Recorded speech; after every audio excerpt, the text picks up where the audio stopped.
So now we in chapter 4, verses 1 through 5. Let's deal with it. Therefore, let us fear lest while a promise remains of entering his rest, any of you may seem to have fallen short of it.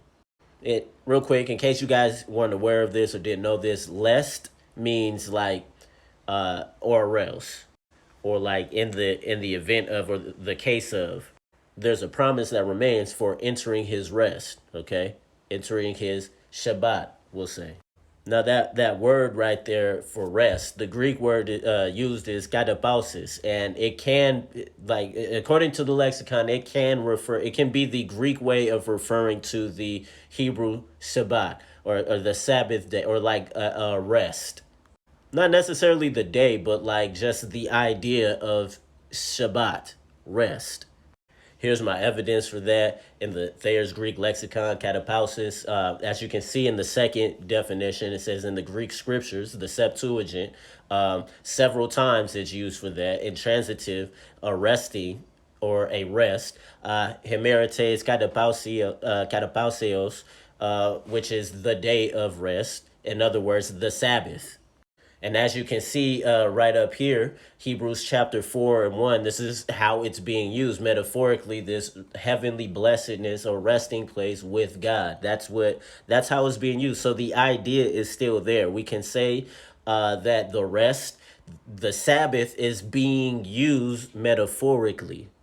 Dare I even say allegorically? It's not meant to make you think that the day is of the greatest importance.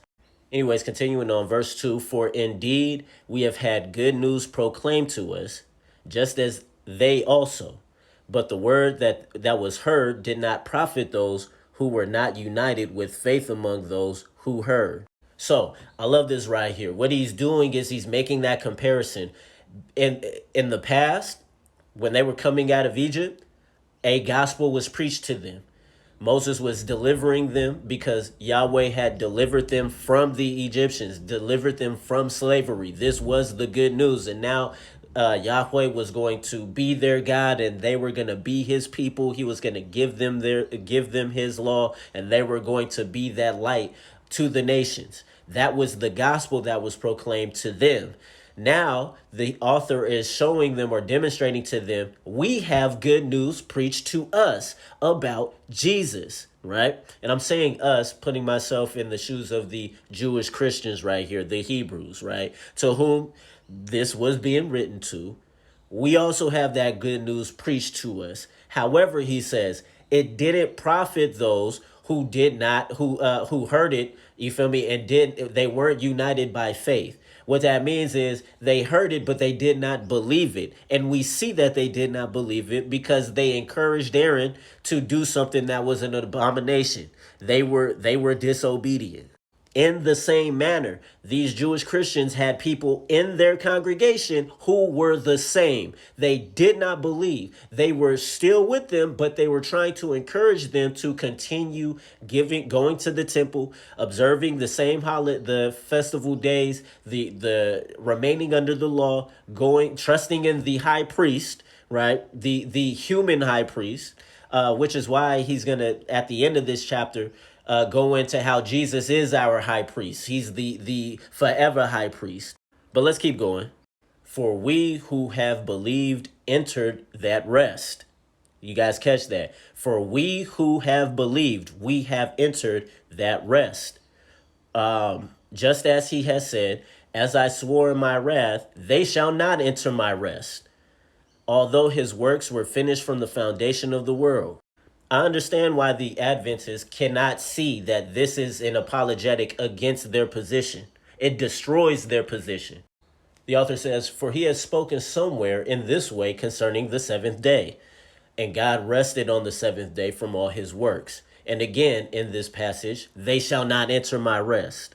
So what is this rest that we as believers, we who have believed, have entered into already, that these unbelievers have not, and God swore that they will not? What is that? So who are the main characters right here? The believers, the rest. At this point, it's going beyond the day. It's going beyond the land. Now he's about to focus in on the person, Jesus, because we who have believed have entered into that rest. We know the audience are the Jewish Christians. And what was the situation or the context? They believed the gospel preached to them, the others did not, even though they had heard it, right? Because they believe, they enter God's rest. That is Jesus. That is Jesus. What was the references here? What were the references here? We got Genesis chapter 2, verses 1 to 2. We got Exodus 20 and 11. We got Exodus 31 and 17. And what was the point? How do we make application? The rest God established as a day in which he rested from all his works was represented by Jesus. The land the Hebrews were led into from Egypt was represented by Jesus. Therefore, Jesus is the Sabbath. Jesus is the land. Jesus is the Sabbatismos for believers. We're not done yet, y'all. We still cooking.